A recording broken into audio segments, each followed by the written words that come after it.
showtime.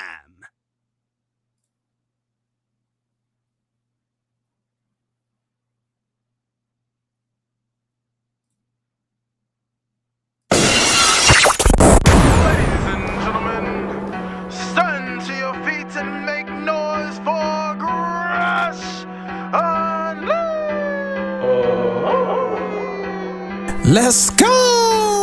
Cool kids step to the front. Cool kids. Too sweet song for the click. Bitch, you don't work there. Feel like I need a shower just looking Gotta at get you. ready. Like, what the fuck does that mean? Next on the prince.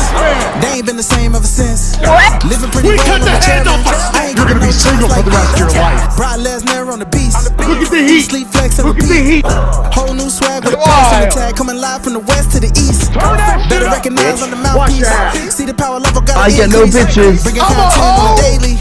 Feeling like Gresh Unleashed.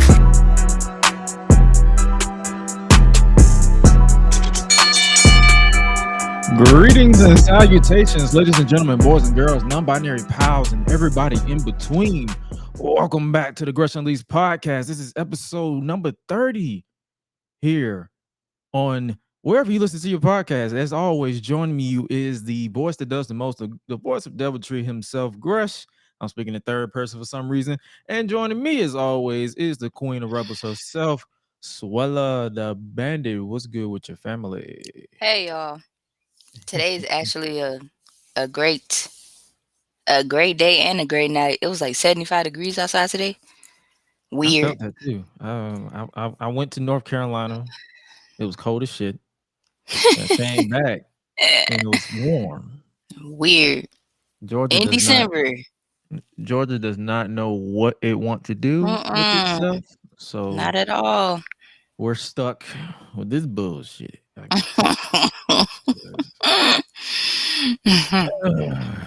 But if you are new around here, this is literally the final review of the year 2022, because this is the second to last episode of the Gresh Unleashed podcast for season 1. Over 30 episodes and counting we have produced on and off, breaks, Jesus.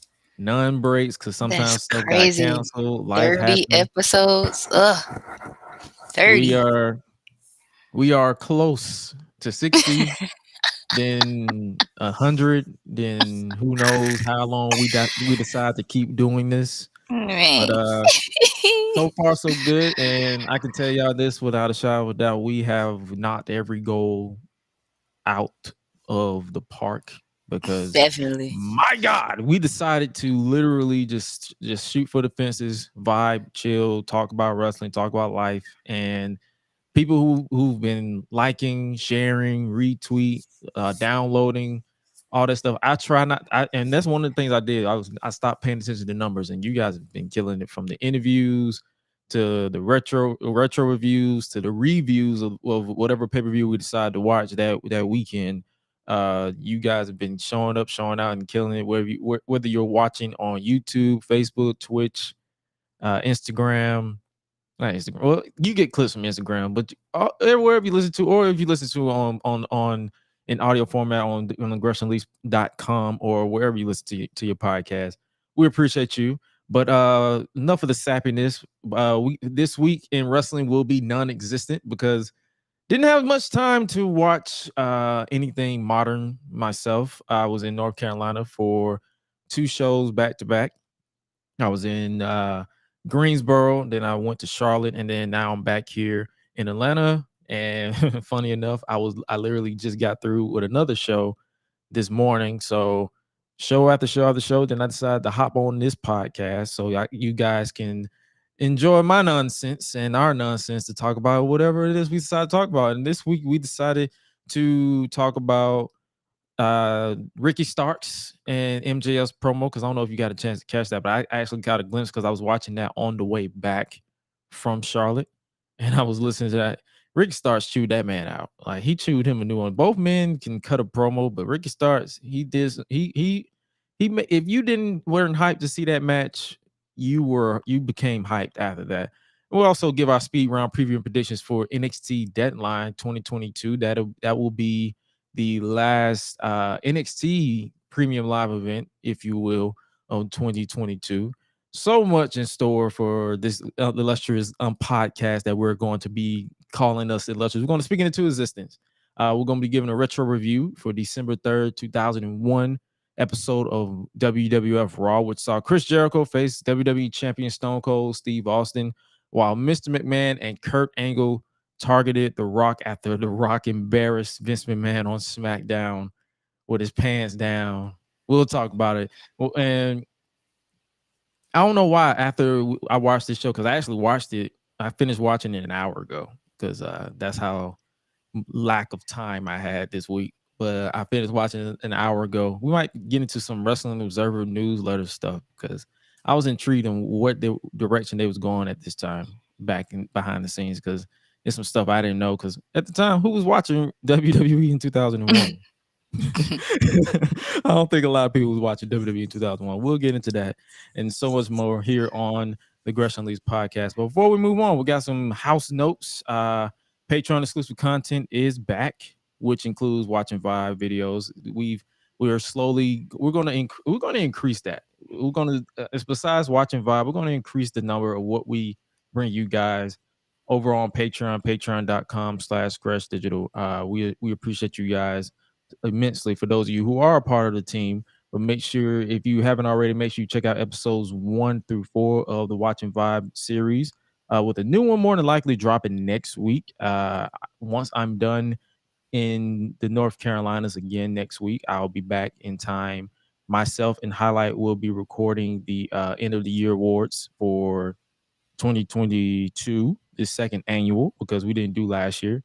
We're going to be recording that well in advance because holidays are literally amongst us. So we don't really have time to do that. But yo, if you haven't already checked out the Watching Vibe series, make sure you check that out. It is literally only $1 to join. I didn't get the chance to do anything this week because I was out of town, couldn't properly record and edit. All my software and editing stuff is in-house. I was on the road. All I had was a laptop and an iPhone. So I couldn't really do too much. I mean, I kept like interacting with you guys on social media, but I couldn't do that. But if you haven't already, you can join. $1 to join. Watching Vibe is available for all tiers. And if you want to join the club, you could do so today. And speaking of the end of the year awards with Highlight Reel, they are officially next week.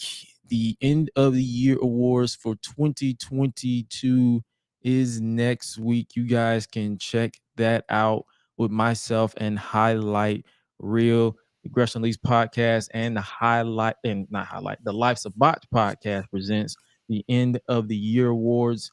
Since I am out of town again at the beginning of the week, that episode will be tape delayed, but a few options you guys will get to vote on with voting available right now. I started plugging it yesterday. You can vote right now. Voting ends at 12 a.m. Saturday morning. So head over to vote at www.greshunleashed.com/ there's a lot of dashes in this, so I'm gonna say this with you, /p/n of the year awards / it's in the description wherever you're checking this out. But make sure you guys vote.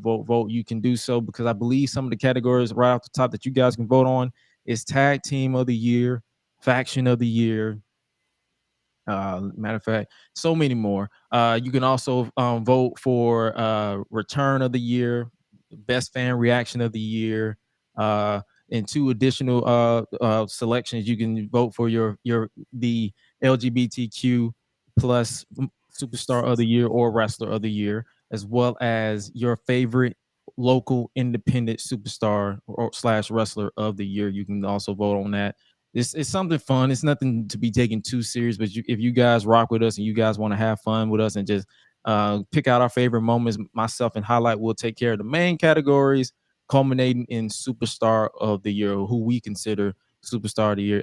Part 1 will take place on the Gresh Unleashed podcast, with the part 2 more than likely concluding. If we don't take care of all the categories on the Gresh Unleashed podcast, it will conclude over on the Life's a Botch podcast. Make sure you guys check that out if you haven't done so already. Oh, speaking of so already, we might as well just go ahead and let you guys know season 2 of the Gresh Unleashed podcast will be dropping it is happening in 2023. Now, here's the twist. As we transition into in-person podcast for the new year, the way we are live now and have we've done for the past year won't be a thing for the first few episodes of the new year as we adjust to the new shift to make up for it. We will increase listener interactive segments and content as well as quarterly giveaways. Rather, it's exclusive. What it's like, whether it's exclusive or one of a kind merch, gift cards, etc. Also, we're looking to finally introduce our third co-host that we've been promoting. We wanted to get him on here during the past few months.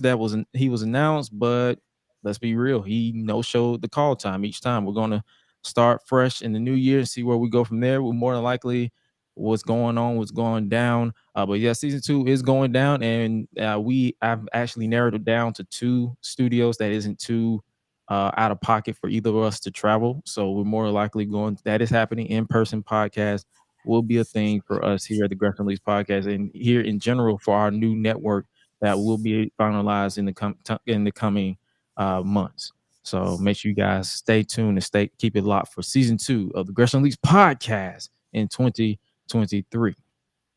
Now, before we move on, we here at the Gresh Unleashed podcast have officially sponsored our first wrestling event, coming to you live from Winston-Salem, North Carolina at the AML Pro Wrestling Training Center on Thursday, December 15th, which is next week, 2022. The Vaganza 2. It will be a live pro wrestling toy drive and variety show. I believe you can watch it over on twitch.tv/superjaw. I got the match card right in front of me. I'm gonna pull it up for you right quick so you guys can know what you're in store for. We have faction feud. It will be hosted by Jay Rose. That's going down. It's 2 teams of 5 wrestlers versus fans, best of 3 rounds. That sounds like a fun idea. If you guys want to check it out, you can do so right now over I'm not right now, but on December 15th. I believe also you'll have, let me pull this up because I'm doing this off of a whim. You will have Bojack and Phoenix Nitro, the narrator of Violence. Phoenix Nitro, they will be your commentary team. Let's look at this match card. You have James Ryan versus Kobe Carino. You have Rob Killjoy versus Jay Malachi. You have, yeah, I believe I'm about to butcher the hell out of this man's name. Alex Vion versus Clara. Alex Xavier. Is it Alex Xavier? It look like Alex Xavier. That's what it look like. All right, yeah, let's go with that. Sorry about that if I butchered your name. My bad, my brother. Yeah. It look like yeah. it. I could be wrong too. Yeah, that's what I'm saying. We could be wrong. That's what I'm saying. But yeah, this will be a nice little match you guys can check out. And then we have the Long Shots versus the Sharp Brothers. And I believe the next match that I'm going to plug is Fighters Club versus Teach and world famous BLB. It'll be a nice time with live pro wrestling, toy drive, and a variety show that you guys can watch over on twitch.tv/Superjaw. I believe tickets and such is available now over on co-fee, like coffee, but coffee.com/Superjaw. And like I said, your commentary team will be the Dreadlock Demolition Machine, Bojack, and the narrator of Violence, Phoenix and Nitro. Make sure you guys check that out if you can. It is over in, like, once again, it is in Winston-Salem, North Carolina at the AML Pro Wrestling Training Center on Thursday, December 15th, which is next week. And it will be something that you guys, I believe you guys should check out. It's our first ever sponsored. We were sponsoring something. You saw our logo at the bottom if you're listening in audio and video format. So it's something that I want to get into more as we get into 2023, sponsoring wrestling events. And make sure you guys support your local wrestling superstar, company, wrestler, whatever you guys want to call it. Make sure you support your local wrestling event as soon as possible. All right, let's look a little bit into this week in wrestling. I know you more than likely didn't catch that Ricky Starks MJF promo from this past Wednesday on Dynamite. It looked like it was good though. Boy, I tell you, that was a brilliant ass promo from Ricky Starks. Like you had MJF calling him the Pebble, like he was just taking shots at him. But then Ricky, our boy Ricky, that's all I can say. Our boy Ricky. I'm gonna try to pull up some. I'm gonna try to pull up some audio because this man cut the promo of a lifetime that I feel like if you haven't already, you should check out because this man, the way Ricky went in on MJF, you guys got to check it out. And I think it's pretty. I should have expected a fifth-rate Roddy Piper.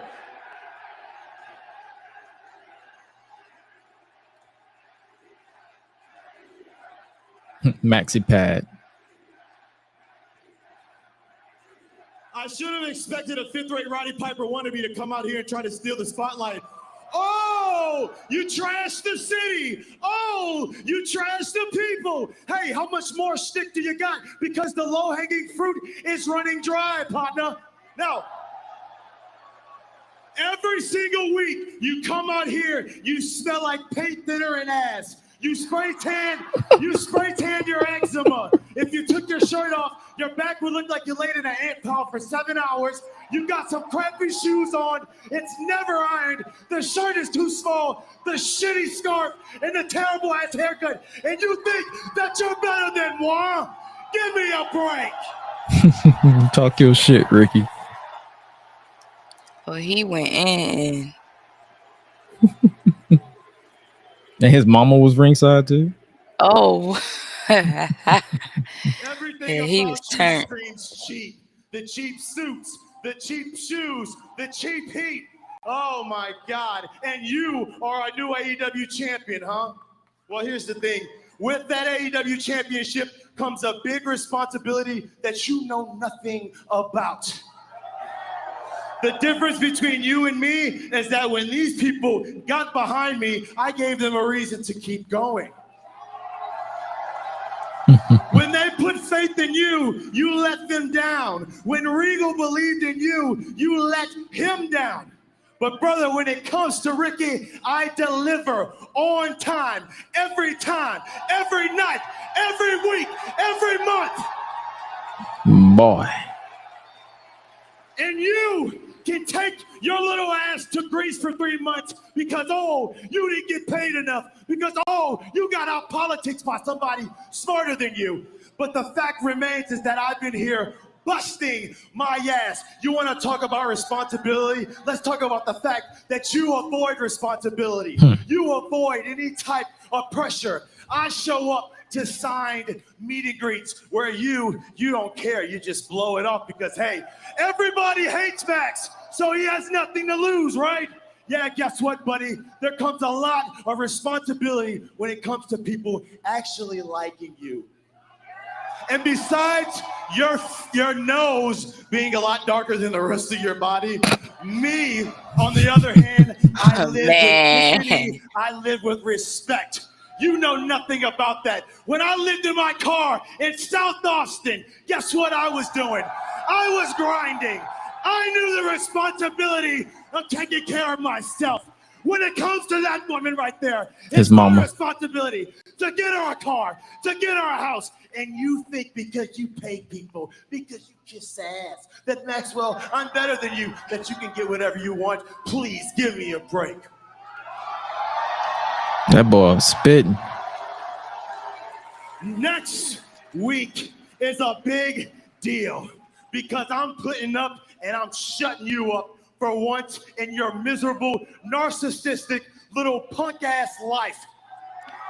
You don't deserve this, but I do. YouTube, guess what? Been there, did that, busted my ass to get here. Never needed a name to make it right here. And I don't need a name to beat your little ass. I am Ricky Starks. I'm going to stand 10 toes down right now. Next week, I'm smacking the mole off your neck. I'm stomping our asshole right into you, and I'm taking that title. I hope you do it. I'm going to do you a favor how this is going right that you now. never had done in your life. I'm going to take the responsibility off your plate, little boy. Hoo-hoo! Hoo-hoo! Hoo-hoo! I'm gonna Let's take the go. responsibility off your plate, little boy. And obviously Let's MJF go. hit him with a low blow because it's MJF. But Ricky bounced back and hit the sickest spear. And all I can say, Ricky Starks is him. Ricky Starks is him. I know they probably not finna get that man the title because MJF just won it. They finna make a big deal about it. But man, I'm gonna So you need think Tony. they gonna stretch it out? Like they just gonna let him reign for a little bit? Oh yeah, the AEW doesn't believe in short title reigns for some reason. It's like everything. It's like they want everybody to have a year-long reign. Like I get it. It's like everybody don't need a year-long reign. Like we already got a 2-year Roman Reigns reign. We sure do. We don't need every world champion. I mean, I understand longevity because it makes you feel like, okay, can you beat this guy? But come on, we don't really need that many like long-standing champions. Like so far, we've had obviously Kenny Omega was a long-standing champion. Who else was? Well, Chris Jericho was a long-standing champion. John Moxley at some point was a long-standing champion. CM Punk was a short-reigning champion because the dude was crippled in a little bit. And Hangman, I believe his reign was like a few months. So it's like, yeah, MJF more than likely the way they've been building him up, they're going to make it a long-standing reign. But man, this promo made you excited to see this match. The entire show was actually It pretty sounded good. exciting. It sounded like it The was entire really show was good. pretty good outside of the ongoing JAS versus BCC story that's still going. Hopefully it ends at Final Battle because it's a Final Battle pay-per-view on Saturday that I am not watching because it's gonna be at 4 p.m. on a Saturday. I Oh got shit no. to do. But outside of that, like this, and obviously it ended with this man holding the AEW World's Heavyweight Championship, the Burberry belt, the BBB as MJF The likes to call it. Burberry belt. But man, they literally all they had to do was give MJF and Ricky Starks the microphone and they told the story. They literally sold the story. They sold the story in 1 week. And I give them that props because that was some seething words. You obviously got some people who's like, oh, did he out promote who? I don't give a damn who out promote who. This was entertaining television for me. I enjoyed it for what it was. It was brilliant. And obviously Ricky stood tall. So if you've watched wrestling as long as I have, you know that man is probably not winning the title next week because whoever stands tall before a title defense, it's either some shenanigans going to happen or they're just going to flat out lose. And hopefully in Ricky's case, there's some type of shenanigans to where they can drag the story out, but don't flat out beat him. Don't do it. Yeah. Don't drag it out too much. I say the next pay-per-view.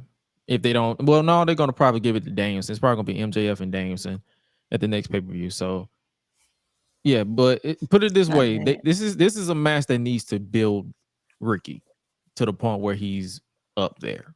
He's a mainstay in the main event. He don't need to be pushed back down to no TNT division. Like it's like he's ready to just the like way okay, that man like just cut let's this go do promo, this and now we can put him over here.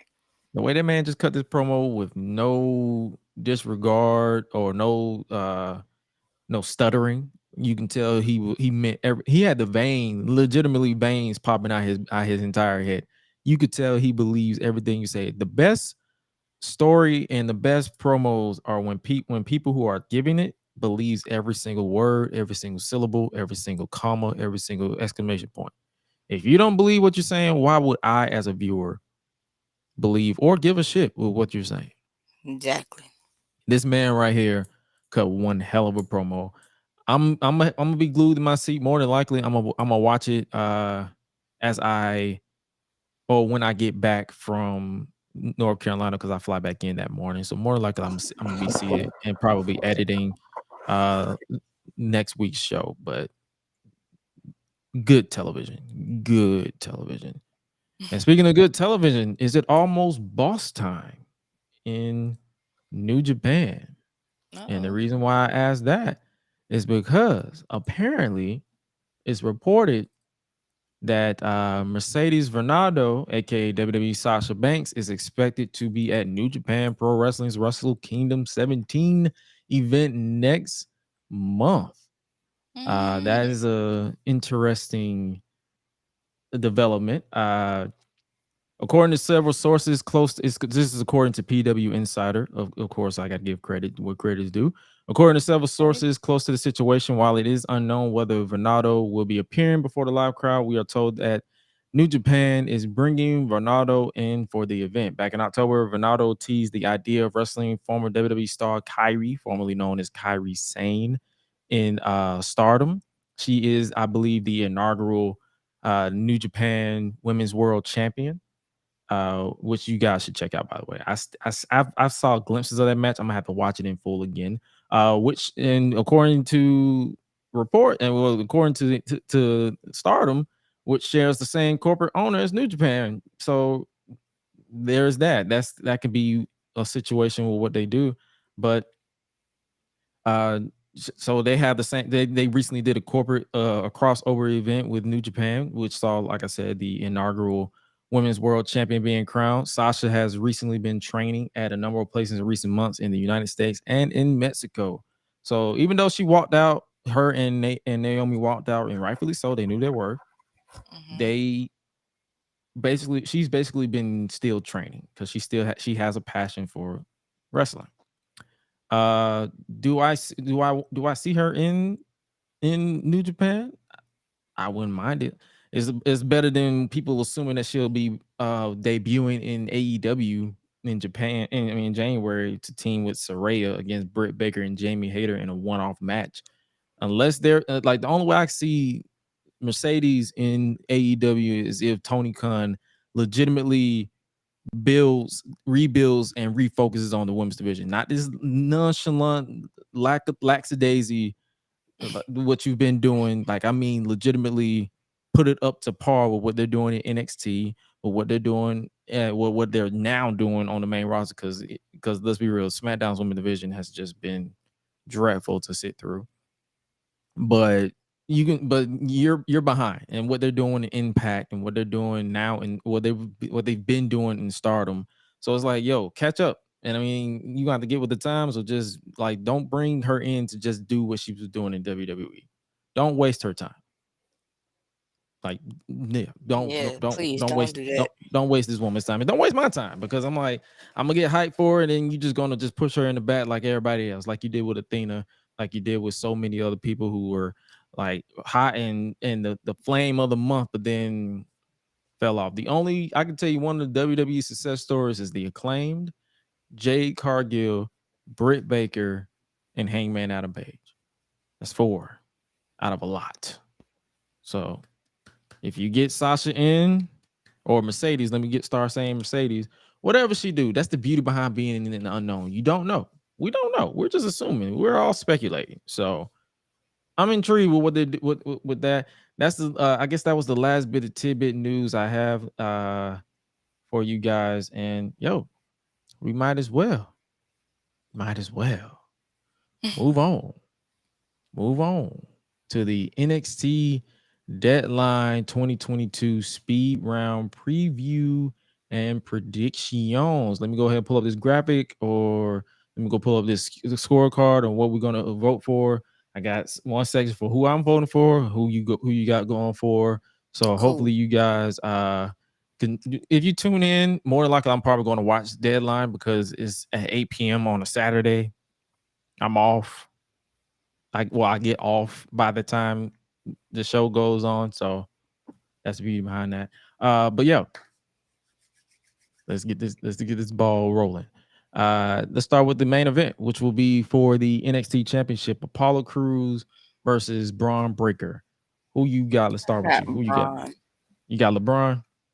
And you know what? As much as I like Apollo, and I've been interested in what they've been doing with this, because they was out fishing on NXT this past Tuesday, but we both going with Braun. All right, the next match will be Alba Fire versus Isla Dawn. This match came about because Isla Dawn cost Alba Fire the NXT Women's Championship in that last women's standing match against Mandy Rose. I'm probably gonna go with Isla. Yeah, I was gonna say Isla for this one. All right. And then we're going to look at the match that was just announced on this past Tuesday. Is for the NXT Tag Team Championship. Pretty Deadly versus the New Day's Kofi Kingston and Xavier Woods. I'm gonna have to go with Pretty Deadly. Oh, okay, you are Pretty Deadly. I'm gonna go with the New Day. All right. And I ain't gonna lie then though, Pretty Deadly, the outfit's kind of lit. I wear it just like I wear the Seth Rollins see-through. Seth Rollins, right? Like, Right. outfit's pretty nice. And then we got the feature matches of this premium live event. You have for the men's Iron Survivor match, Carmelo Hayes, Grayson Waller, Axiom, Jordan Devlin, big ass head, and Joe Gacy, where the winner will become the number one contender for the NXT Championship. I'm gonna have to go with Melo. Yeah, I'm going with Melo. Give me Melo. We're both going with Melo. And then for the women, the final match for NXT Deadline, we have Zoe Stark, Cora Jade, Roxanne Perez. I believe that's Kiana James and Indy Hartwell. I'm gonna have to go with Rox. You gonna go with Cora? Yeah. All right, cool. I'm gonna go with Roxanne, and you're gonna go with Cora Jade. And that is our. Well, I'm about to say this show. I'm gonna watch it. I'm liking what they've been doing with NXT. It's been up and down. Something like that's any wrestling show. So hopefully, this is a fun event. Like an Iron Survivor match. I think I'm more so intrigued with the match type, than anything. So hopefully, this is a fun show, and that concludes our preview and predictions, our speed round preview and predictions for NXT Deadline 2022 that goes down this Saturday at 8 p.m. Eastern Standard Time. You don't worry about us giving a preview and predictions for Final Battle because the bill is not worth the price. I'm just going to leave it at that. They did not sell me one time on any matches on this show at all, and that doesn't fall on the talent. That falls on the promoter and what they in their advertisement. That's just how we got. That's all I got with that. All right, let's go back in time, ladies and gentlemen, as we relive WWE Monday Night Raw from December 3rd, 2001, where Chris Jericho faces Stone Cold Steve Austin and Mr. McMahon targets The Rock. Without giving anything away, what did you think about this show?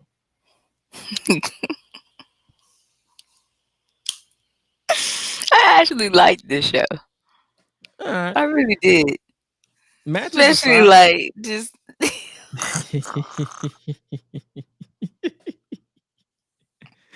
matches aside, which was pretty much just TV matches throughout. It was pretty entertaining. Like I wrote some things down where I was like, because I literally I didn't really have time to watch it at all this week, so I really literally watched it an hour or so ago. So so a lot of my thoughts are fresh on my mind. So let's see. it was so funny. Like I watched it last night and then I texted you and I was like, okay, which one is it? And then I went back because at first I ain't gonna lie. First I went to SmackDown. And I was like, wait a minute, this don't even have the right date on it. So I had to go to Raw. And then as soon as I went to Raw, I ended up finding it. And then by the time I found it, I was like, I want to say like 30. I was like halfway in, and the thing is almost over. That's when you text me, and he was like, "It's this. It's Raw from this day." I was like, "I got it now." Like. I'm almost done with it. I looked at my phone. I was like, this woman here. I'm about to. Because I literally would do that. I was like, wait, is it this one or this one? I was about to grab you through the phone. I was literally about to text you like, what did you just ask and me? it was so funny. I caught on to it. I caught myself, and then I lit the email too, and I said, yeah, I did it right. I was like, why did I even text him? I said, it's too late now. I can't unsend it. No. No, you cannot. God damn. I was like, I already done found it, but I'm not about to delete this text message. It's there. Even if you deleted it, I'll still see it. So it don't matter if you deleted it on your side. I will still. I was like, he's just gonna have to put the interaction, put the ha ha ha, and just leave it. Nah, I responded because I'm like, I'm gonna make sure she got the right damn day because we're not about to get on this show and talk about two different shows for no damn reason. Like, wait a minute, did you watch the same thing? Like, did we watch the same shit? Did we see Jim Ross going in on Vince McMahon after being forced to kiss Vince's ass? Oh my gosh. Did we see the start of Kurt Angle's dick riding crusade? Like, were we watching the same show? That is funny. But I was like, well, it's too late now. Thanks a lot, Apple. I can't even unsend it. It's too late. It said delivered. Like damn, you can't catch it. It's already in the app. Like Apple done snitched on your ass that you right. It's already in the cloud. It's too late. Oh goddamn. But speaking of snitching, let's go ahead and move on to this show. This cold open was so icy when I watched it. Don't know what they were saying in the song. Do you know what they were saying in the song? No. The song, the beat. I was like, I don't know what they're saying, but it got you hyped with the 808s going off in my room. Yeah, I ain't gonna lie. It went off. I was cool with it for a little bit. Now I hit skip intro. you said, fuck this shit. Fuck this shit. I'm out. I was like, no, let's get it. Let's move on. Like, all right, let's move on. It's going too long. Raw comes to you live from the Bradley Center in Milwaukee, Wisconsin, with Jim Ross and Jerry King Lawler on commentary. They cut to WWF New York, and I started wondering if a wrestling company would ever do that again, like open a restaurant. Like, how would you imagine a modern wrestling restaurant? Like, if they reopened WWE, I guess you say, well, what would you call it? WWE The World or something, like a restaurant, modern restaurant. Like, it would be the menu would probably be like acknowledge me nuggets or Smackdown salmon, something like Smackdown salmon, or if you believe yours is the only chili, like the lyrics from Judgment Day. Okay. Or the roof, the LeBron Breaker special. Hey, that's not bad. Or now I literally want to try the food now. Like, I literally would do it. And calm down. They should get some content creators to come up with some restaurant names, because I got a perfect one. I got the Yeeks. The cheese nuggets. Yeah. Because with some Oosie juice. the Moosey juices. The Oosie juices, like the Oosie juices. Like, they Oosie have slushies. different flavors and stuff, or Oosie slushies. Yeah, that's lit. The Oosie Yes. slushies. Yes. You know how you got the hot dogs, you got the My Dogs. You're right. The Sami Zayn special. You got the My Dogs. Yeah.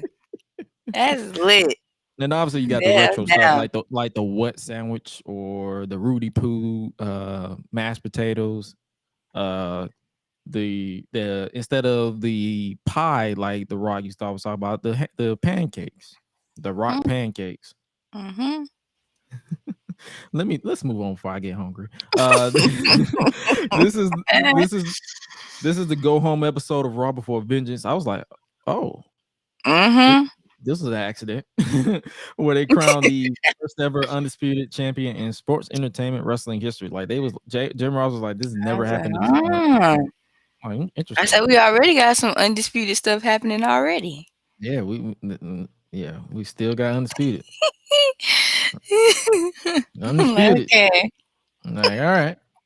The show opens with Chris Jericho coming out dressed in mixed match black and white with the red ponytail. A lot going on here. and I typed down, "What the fuck? He looked like a white Jerome from Martin." Man, Like what the like? It was I like was like, what he check. It got was on? black and white checker. It looked like a beach tablecloth. It was a lot going on here. I don't know why. He said that like after getting chance and all this stuff, because the atmosphere for this is not like the atmosphere, but like now, like you can Yeah, bear that's because it sometimes was a different time too. some of the crowd now they just pay for tickets and just sit here and just sit there. I don't Yeah, get it. versus how it was when we was growing up. I was like 5. That's Like in crazy. 2001, nobody was Yeah, watching 2001. I was 5. I feel like Yeah, I was nobody was 5 in watching it. 2001 because my brother was just born before that. Yeah, I feel like nobody was watching this So shit. yeah, And he just turned. He was 1. Something crazy. everybody knows, all of you know that Chris Jericho can win the big one. But this Sunday at Vengeance, I am going to win the biggest one of them all and become the undisputed champion. It seems that The Rock, Stone Cold Steve Austin, being the two jackasses that they are, they feel that it is a given that the two of them are going to be in the final match at Vengeance. They are overlooking the fact that Austin himself has to face the Olympic hero Kurt Angle, and The Rock himself has to face the future living legend himself, and that's me. And it's simple. They are scared to death of me, and I was like, bro, who are you trying to convince, them or me? Right. Like, are you trying to convince yourself or me? Because I'm not convinced. Jericho reminds the people of what he did to The Rock, which doesn't sit well with the crowd before they chant Rocky, Rocky. And as far as Stone Cold is concerned, the next time he gets in the ring with me, I am going to beat the living hell out of this jackass for sure. After Vengeance, all this disrespect is going to stop. And then JR asked out of nowhere, what is it about disrespect these days? And then I wrote down, oh yeah, this must have been a week after JR had to kiss Vince McMahon's ass when Undertaker randomly turned heel. Jericho says he will win on Sunday because he is the best. He is larger than life. And I'm like, bro, you sound like you have to take a mad shit right now. And then the new consortium, the co-owner of the WWF, Ric Flair, interrupts. And I wrote down, this man still looks old as hell in 2002, like he did in 1996. Like, bro, it's like he got to age 50 and just froze. Like he's just stuck. He's just there. I was like, dang, he still looked the same. Still look the same. And he looked the same now. Old as shit. For no damn reason. Larger than life. Do I call you Chris Jericho? Do I call you Jericho? Do I call you Chris? My God, Jericho. I'm like, why? He prefers Mr. Jericho. All this greatness fell on you because you beat The Rock once. I beat The Rock twice. For me, my friend, seeing is believing, and I ain't see either time, Flair said. And I wrote down, well, watch the product, kid. You might learn something. But to be fair, it was during the invasion angle when that match happened. Nobody watched that shit. Nobody was watching that. Dang. And I got a problem. Oh, you got a problem with me, Flair? You got a problem with Jericho? And then Flair then checks his suit, looking around like a lost puppy. You're not talking to Ric Flair anymore. You're talking to the owner of this company, pal. Woo! I like that. I'm like, bro, if you woo one more time. For real. I said, dang, man, how many times you gonna go through this? I'll tell you what I said, man, you are this close. You're this close for me picking up the remote. Because I was ready. I was ready to hit mute or fast forward. Like either way. I'm about to do something else. I'm like, bro, if you say woo one more time, I'll tell you what I do have a problem with is your lack of respect for Stone Cold Steve Austin. Flair then does the bouncing off the ropes gimmick for some reason. For all the greatness you bring, woo! I'm like, shut the fuck up. Shut the fuck up. Shut the fuck up with this bullshit. woo to the World Wrestling, because it's like he wooed in the middle of the sentence. I'm like, bro, get to the point. Like, just get to it. Say what you got to say already. It's like he was like, for Worry all the about greatness the you, woo later. Like, we'll get to that right now. for all the greatness you bring, woo. I'm like, bro. For all the greatness you bring, woo, to the World Wrestling Federation tonight, you and Stone Cold, woo, go one-on-one right here tonight, woo. I'm like, shit. Jericho's not happy about this. I'm not happy about this because this man kept wooing. Jericho put him in a match with Stone Cold, one-on-one. No titles, no outside interference, one-on-one, you and Stone Cold. And to quote Stone Cold Steve Austin from SmackDown last week, it has to be, woo, the man. You got to beat the man, woo. And right now in my eyes, Steve Austin, woo, is the man. Woo is the man. Shut the fuck up.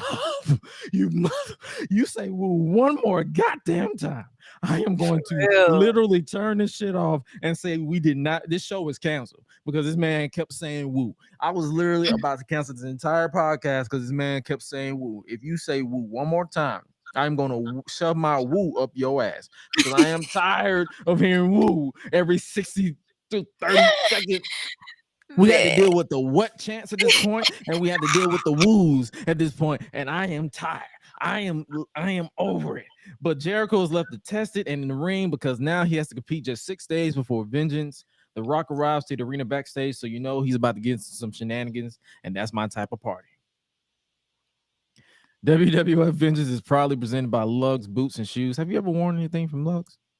No. Do I even remember Lugz? Not one thing. I do research on this podcast, so what the fuck is Lugz? I ain't worn out one thing from them. Lugz. Let me see what this. Nope. No, I haven't. Ew. I'm like, let me think. Nope. Ew. I haven't. Not one time. Lugz is just rip off Timberlands. That's messed up. See, I'm glad I ain't wearing them things. My daddy wore Timberlands when I was growing up. He still got Timberlands to this day. These are rip off Timberlands. Man, no. I'm glad we didn't wear those. So happy. But that was the shit. That was shit. It wasn't the shit. It was shit. It's time for some hellfire and brimstone as Kane makes his way to the ring looking jacked as ever, big as shit for no reason. This was the first time Kane and Big Show were a team because I believe they beat the Hardys on SmackDown to become the #1 contenders for the tag team titles. It basically went from Kane and Undertaker as tag team to Kane and Big Show. Kane's opponent is one half of the tag team champions, Bubba Ray Dudley, accompanied to the ring by the Duchess of Dudleyville, Stacy Keibler, and Devon. And I wrote down Stacy Keibler, giggity. Giggity. Between her and Tori Wilson, I'm like giggity. Bubba attacked Kane before the bell, so you know what time it is. This was basically, like I said, any match on this entire show was TV matches, so I barely wrote down anything because it was literally just matches. They just did moves. Like nothing felt interesting until like it got to the shenanigans part. Stacy tried to sweep the leg of Kane, but Kane barely budged, and he stalked her outside before Devon jumped him, literally clipping into the frame, and gave Bubba the advantage with the referee distracted. Kane bounced back with flying clotheslines, but then Stacy got on the apron to distract the ref, but Kane goozled her by the throat, was like about to choke her out. I don't blame her. Like, get that Jezebel off the ring, as Jim Ross would say. I'm sorry, Stacy. Giggity. I'm sorry. Sorry about that. But Devon tried to slip in and attack, but Kane saw him and gave him the big boot. Bubba then tried to use the belt, but Kane ducked and hit the choke slam to pick up the win. That's what I'm saying. This was literally just a TV match. It was literally a choke slam, win. Kane's celebration didn't last as long as Devon hit Kane in the back of the head with a belt, and he barely sold it. But then the Dudleys hit the 3D on Kane before Big Show sprinted down to the ring, came to make the save before hitting his own choke slam on Devon. The giant babyfaces stood tall to end the segment. This was basically the build to this entire show was basically the final build to Vengeance. So it was like a lot of matches were announced. Backstage, Vince McMahon is on the phone with The Undertaker, and he says it doesn't matter if he's not there tonight, just as long as he's at Vengeance to teach RVD a lesson. Kurt Angle then enters and asks Vince how he feels after what The Rock did to him on SmackDown. And I was like, what did he do? And then I realized, I'm like, oh no. He said, you have to feel like this big. What The Rock did, my friends from the Olympics were calling me and saying, how could your boss be so humiliated on national TV, saying the whole world watching, it's on the internet, it's everywhere. And I wrote, they had internet in 2001? Mm-hmm. I was outside, so I don't know. I was at the cul-de-sac. I didn't give a shit about the internet. I think they had like AOL at the time and stuff. Oh wow. Mm-hmm. This is a legit question because I was literally outside. Like I was playing basketball, riding my bikes, getting in fights. I did that too, but I was like doing a bit of both. So like we had that, and I think we still had our old like compact computer like back in the day. Wasn't this around the time where you couldn't be on the phone, the landline, to use the internet? I think so, yeah. Like if you were on the internet, the phone line didn't work or something like that. So good luck if you had a gossip. Good luck if you had a gossiping parental figure that liked to be on the phone all the time because you could not get on the internet. Because unless you got that compact computer, you straight. We can still use a landline and be on the computer in the other room. 2001, yeah, this is 2001. Yeah, this is around the time I wasn't watching, so there's that. But I was riding a bike. I think my sister and my brother taught me how to ride a bike. And then to this day, I'm not great at that no more. Not no more. Man. I done fell off so many times. Keep trying and trying again. Well, no, I'm good. I think I done skinned my knees enough. I'm all right. I'm okay. Continuing with this, Vince McMahon, Kurt Angle continuing to remind Vince McMahon with his pants around his ankles. The Rock had you in the ring waddling around like a duck. He legit started doing the duck walk and everything. I'm like, bro, what are you doing? He's like, and sure did. And he gave you the rock bottom, and your grapefruits were hanging out right in the middle on national TV for everyone to see. And he literally squatted down and started motioning that his dick was out all on TV. He was like, bro, your grapefruits was out. Your balls was just dropped. I mean, what an embarrassment moment. Vince cut him off before he gave any more details, asking like, why you reminding me of this shit, man?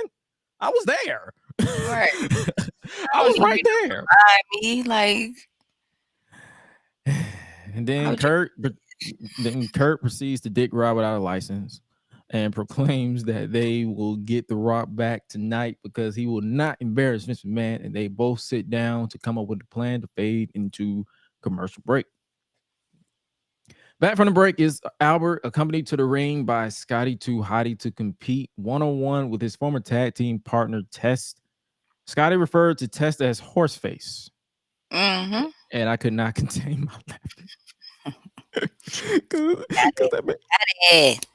Because that man did kind of look like a horse, though, in the face with the buck teeth. That's just funny. I was like, it's like when I was watching, I said, okay, now when I look real hard, I'm like, I can't unsee it. I can't. Like every time I see it, I'm like, horse face. I said, well, you might be onto something here. Because apparently the accuracy right now, it's not you don't miss. So I can't get mad. You might have a point here, pal. Yeah, we're going somewhere. We're going somewhere with this. Like, hold on now. Hold on. you got a point. He said you got the worm, you got the hip hop hippo, and you got horse face. It's like a little wild kingdom out here tonight. And I wrote down, who the fuck is hip hop hippo? I'm like, what is that? Apparently it's Albert. I'm like, this man with little to no rhythm is the hip hop hippo. All right. I didn't bother writing anything down. It was a good TV match, nothing too special, but pretty solid. Albert had Test up for the military press. That man was picking up a nearly 300-pound man like it was nothing. But Test slipped out and hit a big boot, but Scotty got off the commentary to distract the referee, which made Test go out and punch him out for distracting, getting involved and distracting Test long enough for Albert to hit a nice looking pump kick. Test tried to cheat, but the ref caught him and stopped the count. After a near fall, Test grabbed the steel chair, and as he got in, Scotty snatched it and gave him a gnarly headshot to the skull, with Albert hitting a Albert bomb to pick up the win. Scotty was just chilling in the chair like he did. He ain't do nothing, like he didn't just scramble this man's brain as Albert celebrated on the other side of the ring. And then backstage, we get women's champion Trish Stratus. She is walking around as King started shouting, "Oh, hey, puppies. That reminds me, I got to go to the mountain next week." What? What the fuck are you talking about, man? She's looking for The Rock, heading into commercial break. What does she want with The Rock? Oh, I don't know. Please shut the fuck up, King. I already knew where this was going. Between the woos and the whats and I knew King where it was being going. horny, please, For The Rock. I was like, please, okay. please, shut the fuck up, King. Damn it. Back from the commercial break, Michael Cole is interviewing hardcore champion RVD, and they talk about Undertaker attacking him on SmackDown to build to their match at Vengeance. And RVD says he doesn't know what's up with him. He says he's just all worked up before Christian comes in and says maybe Undertaker did what he did because he gives Vince McMahon the respect he deserves. Bro, wipe your mouth. The juice is showing from all that dick eating you doing right now. What the fuck are you talking about? You got the dick in your mouth. Shaboing boing.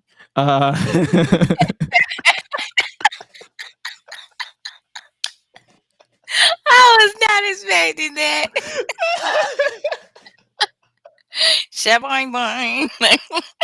What is that from?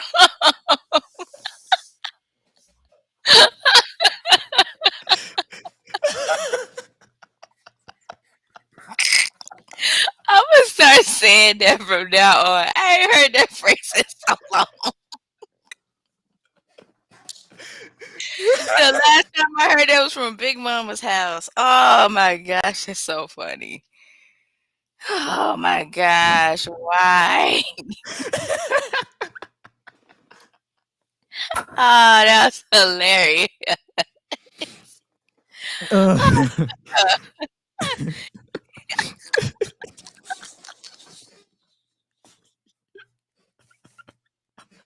It was out of nowhere too.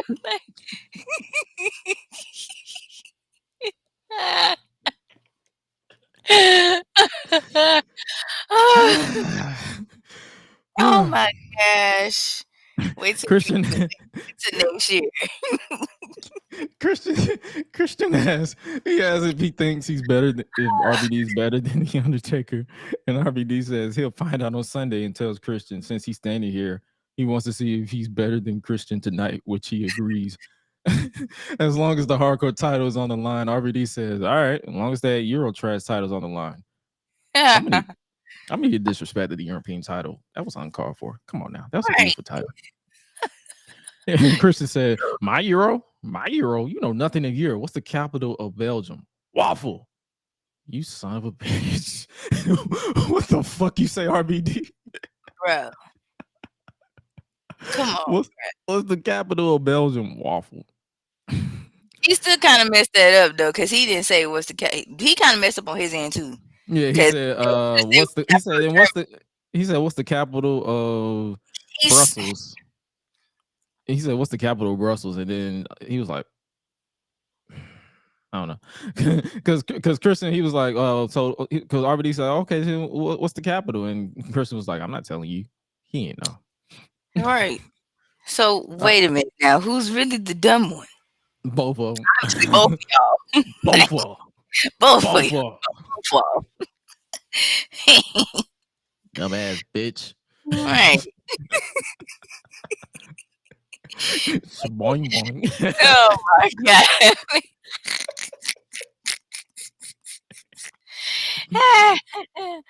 That's so funny.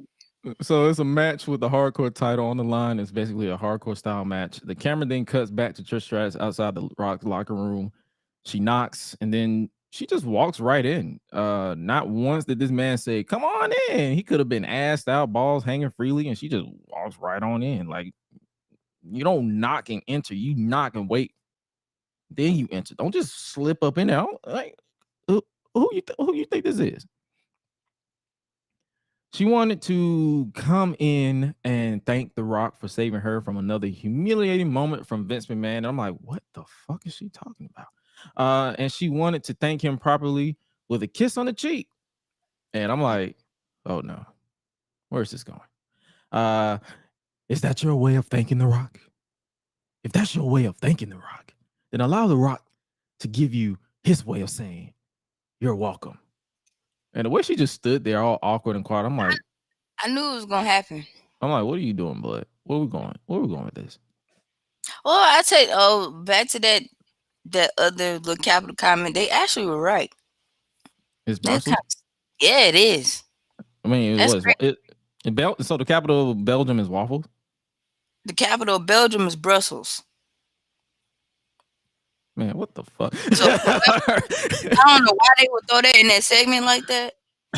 But I'm like, look, y'all, like before y'all do that, just make sure you know your stuff first. Don't just sit here talking about Well, be something. like me and just improvise. Don't Be like say me. it. I just improvise most of the time. Back to this segment. Yeah, I know what that was gonna lead to though. Back to this segment. The way she just stood there was awkward. The Rock, and then he just started talking in third person more. I'm like, bro, why are you still talking? The Rock is. He said, Right, man, just kiss her. it's a lead up to it. You too quick. You got to tell people because a lot of people didn't watch this. Because I was confused. I wrote a lot of shit down. I was confused with what's going on. I'm like, where are you going with this? You like, is that your way of thanking The Rock? That's your way of thanking The Rock? Then allow The Rock to give you his way of saying you're welcome. I'm like, bro, you just say you're welcome. Is that so hard to just say you're welcome? Just say you're welcome.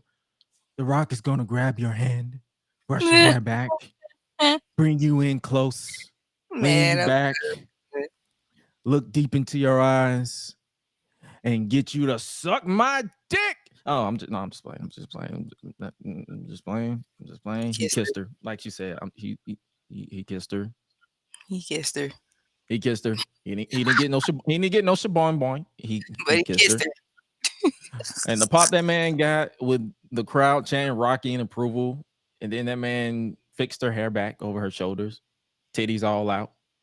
Because literally all you had to do was just pull the shirt down even more and just boobs everywhere.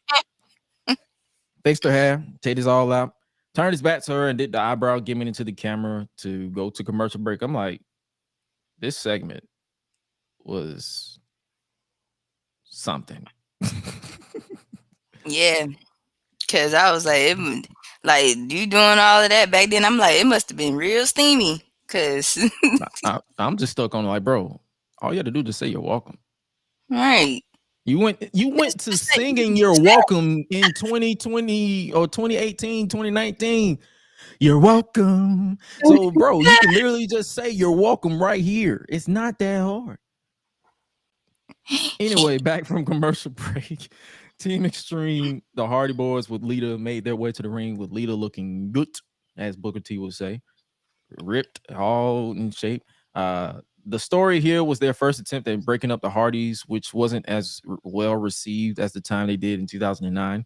It'll be Matt Hardy versus Jeff Hardy at Vengeance. Their opponents are Spike Dudley and Tajiri, come to the ring by Tori Wilson. Giggity. From Tori to Stacy to Lita, King was literally horny Twitter in human form, but worse when it came. He was so much worse when it came to scaring the hoes, though. So right.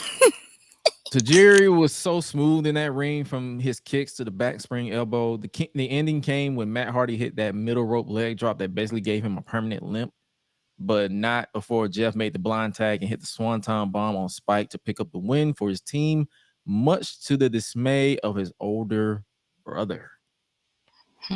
After the match, the Hardys are still arguing, and Lita does not know what to do. Come on, guys, you're a team. And they pushed her too. Oh, we'll I get think to that.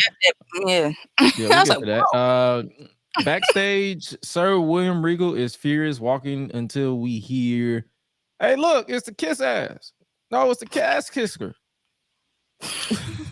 The APA was taunting William Regal for kissing Vince. He legitimately kissed that man's ass. Hey, kiss ass, how's that billionaire's butt? Regal obviously is not happy about this. No selling the invisible wall to get into their office, and demands to know if they were talking about him, and they continue to taunt him. What do you think? This right here took me out. What do you think he kissed to become vice president? Bradshaw asked. Oh man, that's nuts. He basically said he'll suck a dick to become vice president without saying it. Yep. And I'm like, yo, what did you just say to me? All the innuendos. What the hell did you just say to me? You just basically say he'll give head to become vice president. All right. I'm like, okay, friend. And obviously, William Regal, I'm about to butcher the hell out of the English accent. Sorry, Deontay. At least I'm not too low life, beer drinking, cigar smoking, beat people up for money, bloody thugs. I'm a gentleman and I'm bloody well respected. Bradshaw gave him two options. He'll kick, not kiss, his ass right there in their office, or he'll kick, not kiss, his ass in the ring. Regal chose not to get to the bloody ring and fight like gentlemen because they are not bloody barbarians. I'm like, bro, why do you talk like that? That's their accent. Did you know that's not his actual accent? He put on a fake accent. So I know a lot of people didn't know that. Bruh. When I heard his actual accent, I'm like, oh. Okay. Right. I was like, okay. Like, all right, that makes sense. That makes all you could have sense. told me that, but okay, it's fine. Do what you do. Up next in a non-title match, it'll be Austin versus Jericho. Back from the break, like we just mentioned, the Hardys are still fighting with Lita, trying to break them up until they push her off. They just pushed her to the ground, just said, "Hey, get the fuck out of here, move, bitch." She's not taking anyone's side, and Matt tells her to be the referee for the match and Vengeance to prove which side she's on. And I'm like, all right. Back in the ring, it's now time for the non-title match between WWF champion Chris Jericho, WWF champion Stone Cold Steve Austin, and Chris Jericho. Jericho makes his way to the ring as Raw is brought to you by Foot Locker, Burger King, the home of the Whopper, and by Crash Bandicoot, the Wrath of Cortex. Have you played this game? Yeah, that's crazy. That's one thing that stuck out to me too. I was like, Crash? I said, wait a minute, Crash was out? Yeah. During this, Crash was out? we weren't watching this shit, but we was playing Crash. Crash I got, like, because I got a Crash. I think it's Crash 4 that I got now on freaking Nintendo. I was like, wait a minute. Now, hold on. You're telling me. If I was playing this, shut up. If I was already playing this game already, either A, I played it with my cousins, or B, I don't remember playing it. Because majority of the time I was playing, I ain't gonna lie to y'all, I was playing Mario or Donkey Kong, like trying to beat my cousins like level and they high scores and junk. I wasn't even focused on Crash Bandicoot at that time. I know what we weren't doing. And I was playing Mortal Kombat too, so there's that. I know exactly what we weren't doing though. We weren't watching this shit. Oh no. We were not. And if I was watching it, I probably just saw it in parts. Because I wasn't watching it like all the way through. I was playing Crash or I was outside. But I was definitely being a child. I was outside. And playing with my baby brother at that. So like, yeah. I was whooping my sister's ass in Uno. So see. Yeah. The glass shatters and WWF champion Stone Cold makes his way to the ring, and he doesn't even wait for the bell to ring to start fighting with Jericho. And then I wrote down, oh, this is the beginning of the what chance. Like I said earlier, shoot me. They basically brawled all over the place from the crowd to ringside, back inside the ring. Both men got into a finisher attempt exchange until Stone Cold locks in the wall to Jericho. They basically stored all their finishers like in 2K and just stole each other's finisher until Jericho reached the ropes. Not too long after, Jericho regained control with an undetected low blow. After some time on the defense, Stone Cold attempted another comeback. He got some offense in with the Thesz press before Jericho stopped him prior to locking in the walls of Jericho until a rope break. Austin tried to fight back, but Jericho stopped him again, but this time with a bulldog, which he barely got, before going for the lion salt, but Austin moved with Jericho legit landed on his feet. Nice. Jericho then went for a wild strike, but Austin Duck hit the stunner to pick up the win. I'm like, that was a nice little fun match right there. This was probably the most match that I was looking into. Like, I was like, oh, this is intriguing. After the match, Stone Cold grabbed a couple of cold ones, a couple of beers, a couple of Steve Weisers. What? I hate that shit. What? To celebrate this win as he turns his attention to vengeance. And then out of nowhere, literally out of nowhere, all you heard was, oh, yeah, oh, yeah, oh, yeah. It's Booker T hot wiring Stone Cold's truck and stole his wheels. Mm-hmm. This man basically committed Grand Theft Auto on national TV that is being recorded. You can't even deny it. See, like everybody sees it. And then apparently Stone Cold stole another car during a commercial break. See, the difference between Booker T stealing this car and Stone Cold stealing the car during commercial break. No one saw Stone Cold steal the car during commercial break. Booker T was on TV, right, hot wiring in the car, wide open. Like took the crank out so he can unlock it and just pull it off. Come on, bud. Like, bro, come on. You don't have the complexion for protection. Why are you doing this? Because he don't care. Shit. Simple. Dumbass. He don't care. I mean, whatever. You dumb motherfucker. You dumb son of a bitch. you idiot. Well, y'all want to play games? Like, we get play games. All right. Up next, Mr. McMahon and Kurt. Like, that's like, bro, what are you doing? Like, you on TV. That shit blew me. I'm like, why are you on TV stealing? Like, bro, if you're gonna steal it, at least on TV. Like at least, man. Come on, man. Up next, Mr. McMahon and Kurt Angle make their way to the ring for the customary Vince McMahon promo segment. Rock, you ungrateful SOB. You could have just said son of a bitch, Kurt, but right.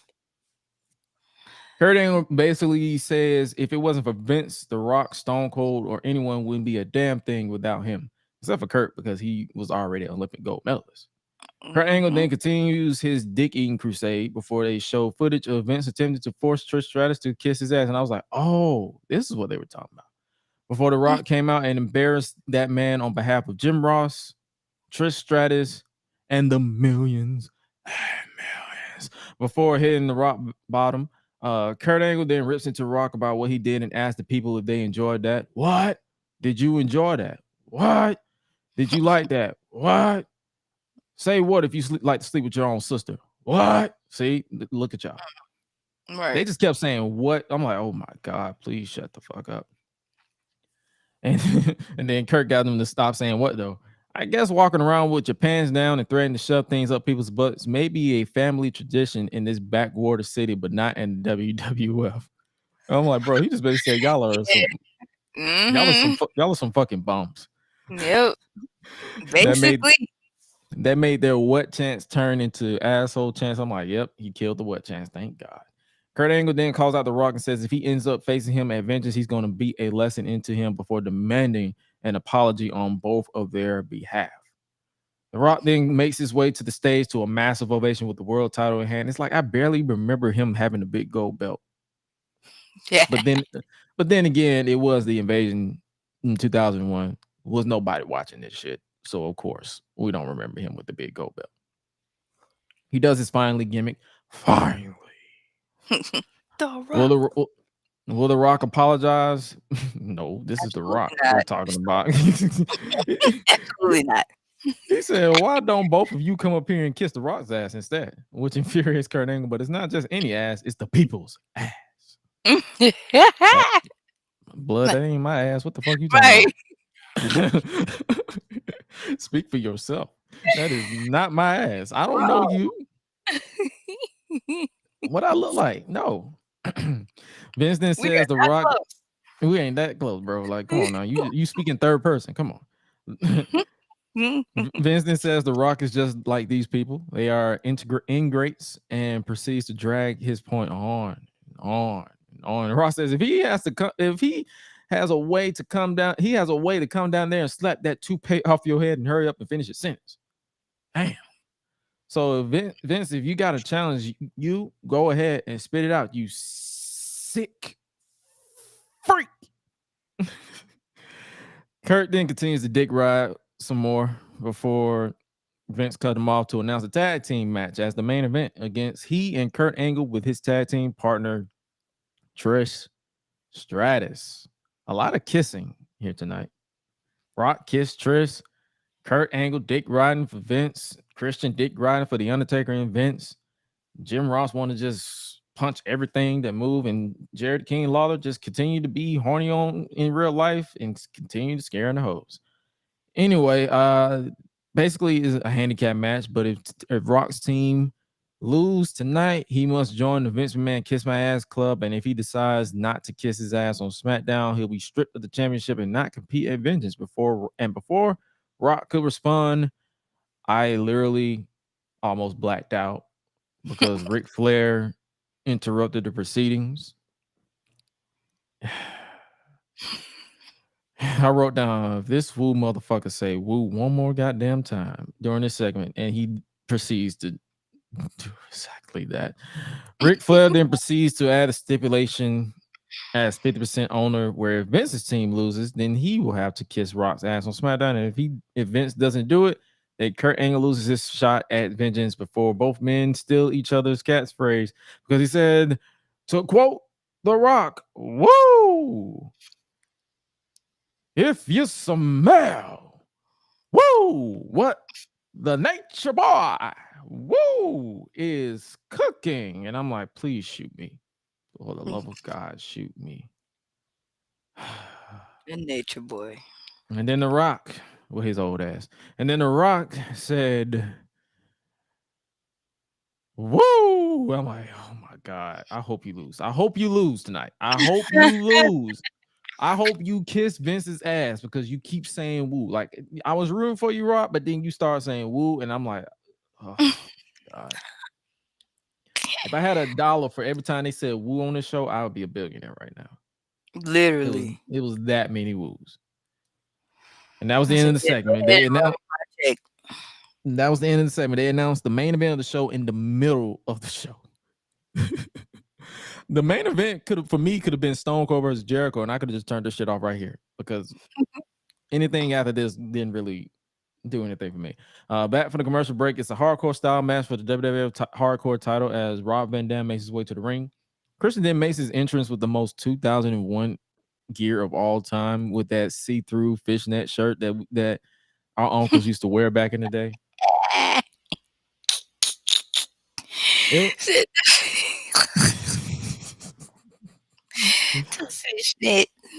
It was some fishnet shirts. I was trying to figure out why they wore that shit. It's a falls count anywhere match. It's a hardcore match. It was a solid, fun hardcore match up until this point, with Christian obsessed with hitting the concerto, but he missed with Van Dam hitting the spinning back kick or the Van Daminator, I believe that's what they call it, before hitting that beautiful 5-star frog splash to pick up the win to retain the title in the most tame but fun hardcore match I've ever seen. RVD picking up momentum heading into his hardcore match against The Undertaker, but I think I know why this hardcore match was tamed. We'll talk about that at the end of this show. Back from the commercial break, William Regal makes his way to the ring as they show his exchanges with Edge on SmackDown, whooping that man literally with a belt and punching him in the ribs, costing him his match against Kurt Angle. It'll be Edge versus Regal for the IC title at Vengeance. It's Regal versus Bradshaw, match made after APA made fun of Mr. Regal for being an ass kisser, not an ass kicker. This was basically a quick little match. There was a mishap with Regal hitting Bradshaw with the brass knucks, or he barely hit him. It's like Bradshaw sold for it, but nobody hit him. So, and the ref literally had to stand there and pretend that he didn't see Regal while he was looking at him clear as day. He was like, shit, we forgot the spot. But he hit him in the face with the brass knuckles to pick up the win. After the match, Taz appeared on the Tron from WWF New York looking for Edge and says he's looking for Edge. Where the Yup. hell is Edge? I haven't seen Edge, and then as Edge literally cut into the frame. Literally, if you're looking at the drawing, you literally don't see Edge. He cut into the frame and hit a spear on Regal. Just basically as a form of payback to like a build to their match at Vengeance. Mhm.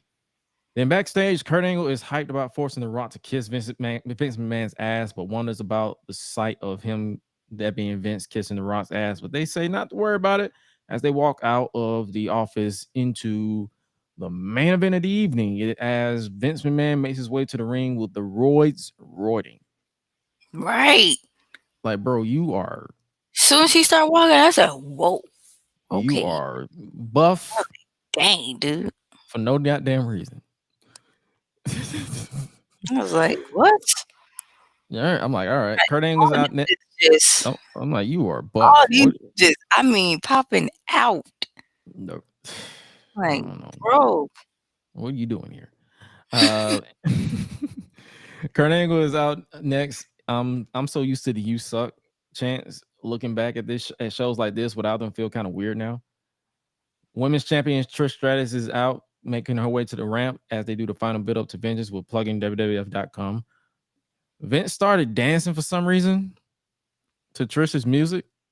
It was like I couldn't even describe it. It was like him having it was like he was partially humping the air, partially twerking, and having a stroke at the same time.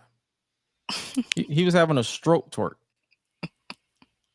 He literally Vince McMahon literally invented the stroke twerk. oh my gosh. I I was like, "Man, what are you doing, bro? Like, you all right? like, bro, You I'm you worried look about sick." I'm worried about King. I'm worried about King Vince McMahon scaring the hoes with them dance moves. Like shit. Uh, all I can write down was I cannot get to the bleach fast enough. What the fuck is this show? Why did I pick this show? I am not doing this shit ever again. God damn it! I'm gonna have to put 2001 up there with 1996 as the year It's to funny, avoid. though. It was So funny. It was funny, but like, God damn it, never do it this shit was again. funny. The Rock makes his way to the ring with a lot at stake. If Rock loses, he joins Vince's Kiss My Ass Club. But if Vince and Kurt lose, then Vince joins Rock's Kiss My Ass Club. This was basically a typical match. The heels dominated this match after Kurt Angle stopped Rock's momentum before Vince made the tag and controlled the Rock, hitting a low blow behind the referee's back. A lot of dick shots. It was a lot of dick riding and dick shots in this entire show. And then turning to pie face Trish off the ramp, off the apron, excuse me, before continuing his assault on the Rock. But that didn't last long as Rock hit a spine buster on a cocky Vince. I probably shouldn't say cocky. I should probably say arrogant. Let's go with that. Trish then begs to get the tag and starts going in on Vince, slapping the shit out of him, literally to the point where she makes him bleed. Before Rock distracted the ref, allowing Trish to hit Vince in the back in the balls.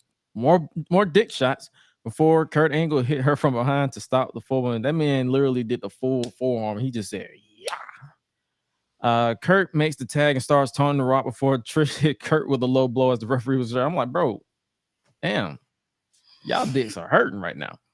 And Rock made the tag and took the fight to Kurt Angle until Rock accidentally knocked out Mike Chioda. They showed Vince's bloody nose. Trish got him good. Kurt Angle then hit an amazing Olympic slam, which saw Rock literally jump out of the frame. He literally leaped into the air. Mm-hmm. He jumped for his life on that move. And both men are down as Vince McMahon walks over off the apron before Chris Jericho came out of nowhere. Literally, I was not paying attention. He just clipped into the frame and hit the lion salt on the Rock for a very close 2 count.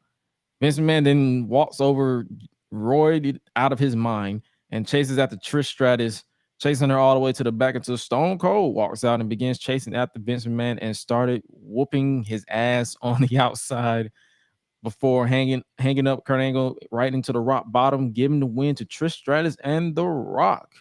Now Vince McMahon he literally got to kiss the Rock's ass on SmackDown.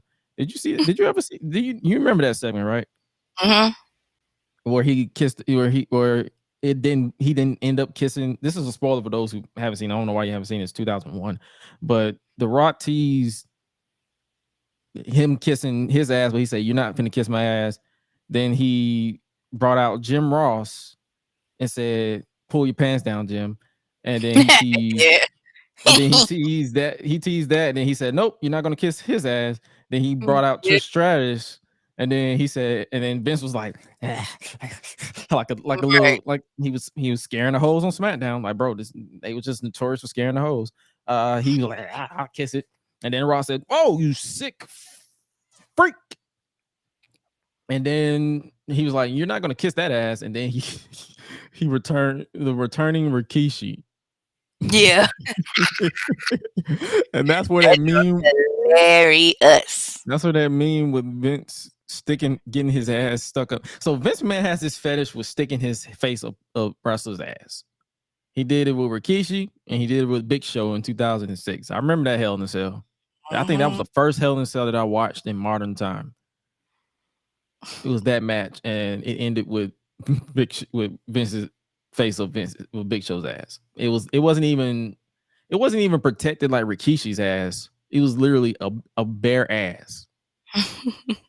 So he stuck his face up a sweat. Vince has this fetish with people kissing his ass.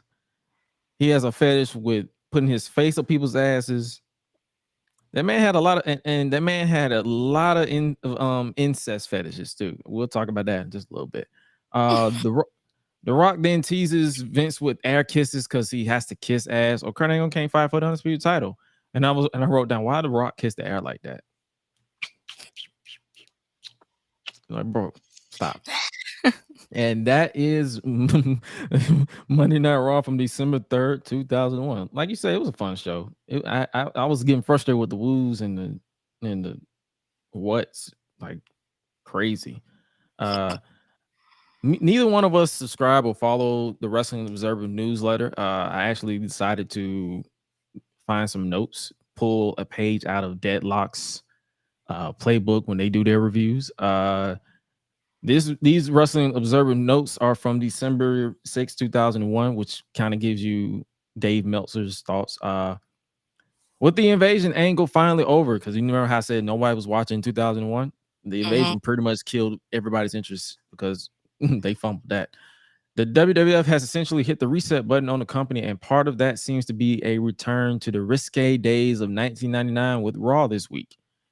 In the last 2 years or so, WWF has toned down significantly due to the pressure from the PTC, the parental people. But WWF is currently suing the PTC over the course of the lawsuit. It has become clear that the PTC was pretty dishonest in their claims against the company. So the PTC is kind of neutered right now. They're neutral right now, and WWF sees the opportunity to go back to pushing the envelope.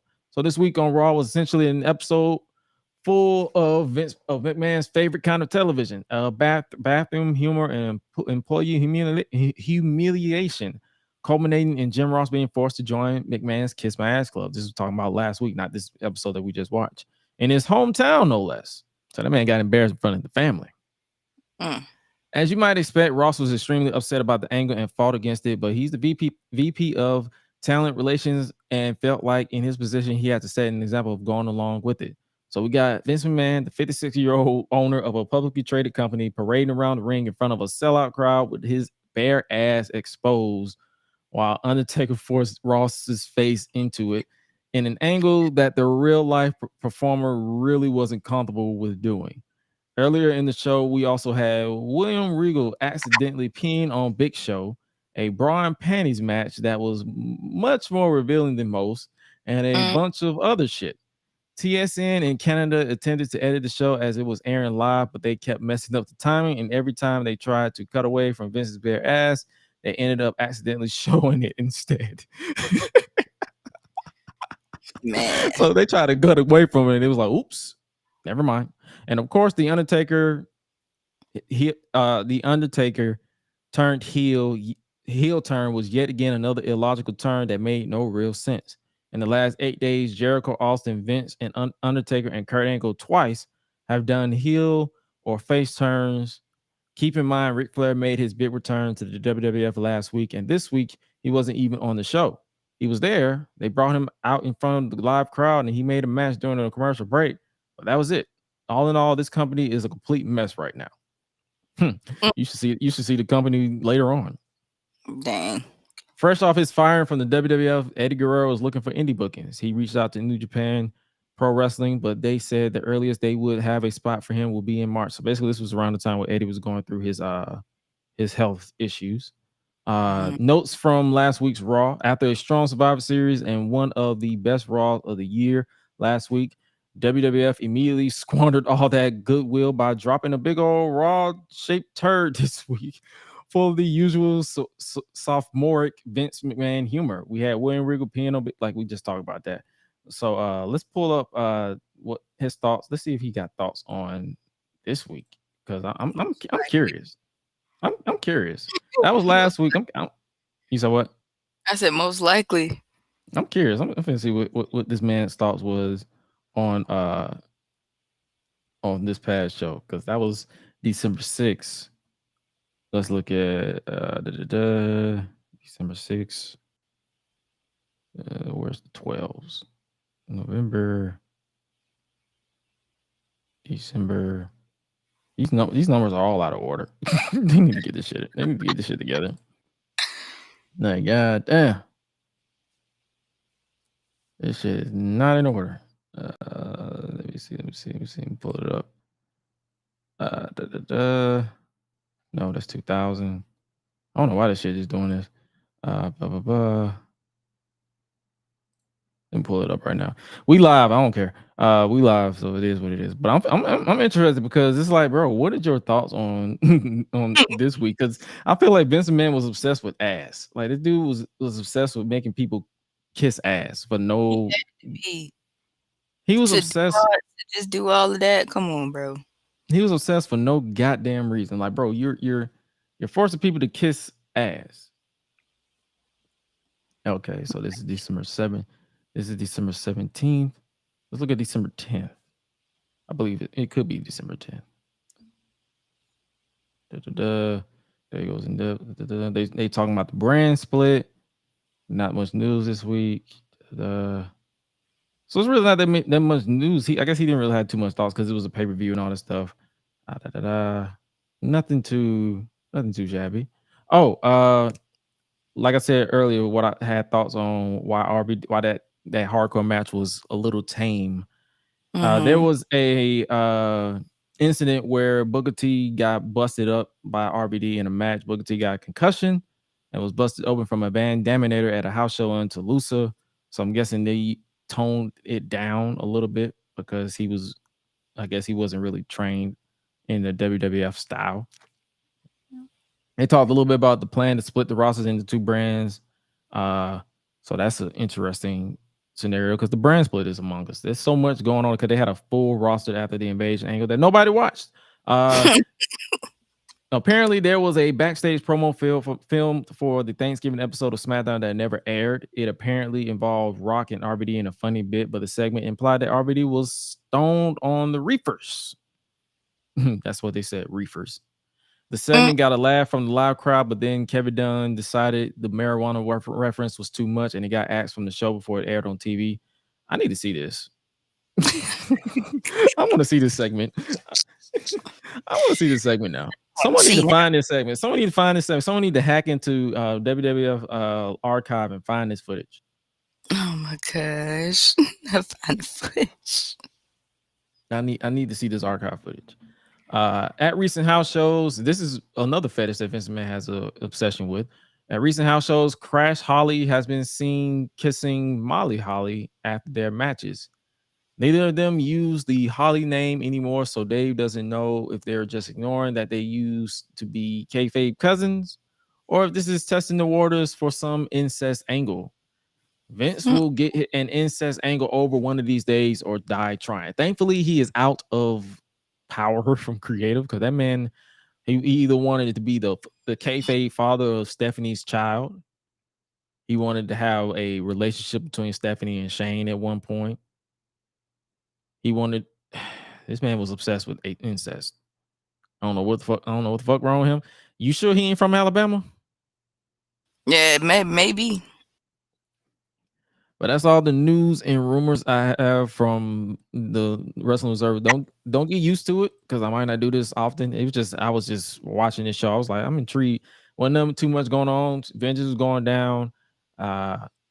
Did you ever see that show? Vengeance 2001? Nah, I don't think I have. Let's pull up some results. Let's pull up some results and see how that went. Because I haven't seen that in a minute. Let's see. It's 2001. It was the inaugural show. Okay. The APA and defeated Billy and Chuck during the pre-show. Scotty 2 Hotty and Albert defeated Christian and Test. Edge defeated William Regal to retain the Intercontinental Championship. Jeff Hardy defeated Matt Hardy with Lita as a special guest referee. The Dudley Boys defeated Big Show and Kane to retain the WWF Tag Team titles. The Undertaker defeated Rob Van Dam to win the WWF Hardcore Championship. Trish Stratus defeated Jacqueline, love you, Jackie, to retain the Women's Championship. Stone Cold Steve Austin defeated Kurt Angle to retain the WWF Championship. Chris Jericho defeated The Rock to win the World Championship. And then in the main event, obviously, Chris Jericho defeated Stone Cold Steve Austin to unify both the World and the WWF Championships to become the first ever undisputed WWF Championship. So basically, it looked like a show that was pretty solid. None of the matches went over 20 minutes. So, I mean, from what I remember from seeing it, it was a pretty solid match. It was what it is what it was. But that is all I got, and that is the retro review for WWE Raw 2001. If you say woo one more goddamn time, I'm gonna punch you in the throat. On God.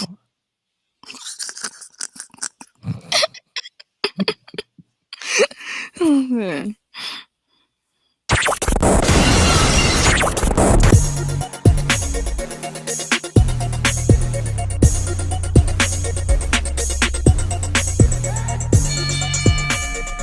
All right, ladies and gentlemen, this is part of the Gresh Unleashed podcast where I hand everything over to the Queen of Rebels herself, Suela the Bandit, for the annual Chop It Up with the Bandit segment, where she give me 3 trending topics and we just have a chill out moment before we end today's episode. Take it away, Queen Rebel. So everyone, SZA just dropped a video called "Gets Me," the part 1 of the video. It will be out tomorrow. Music video. If y'all don't know what SZA is, I'm gonna need y'all to go. I thought you were talking about some stream her. scissors.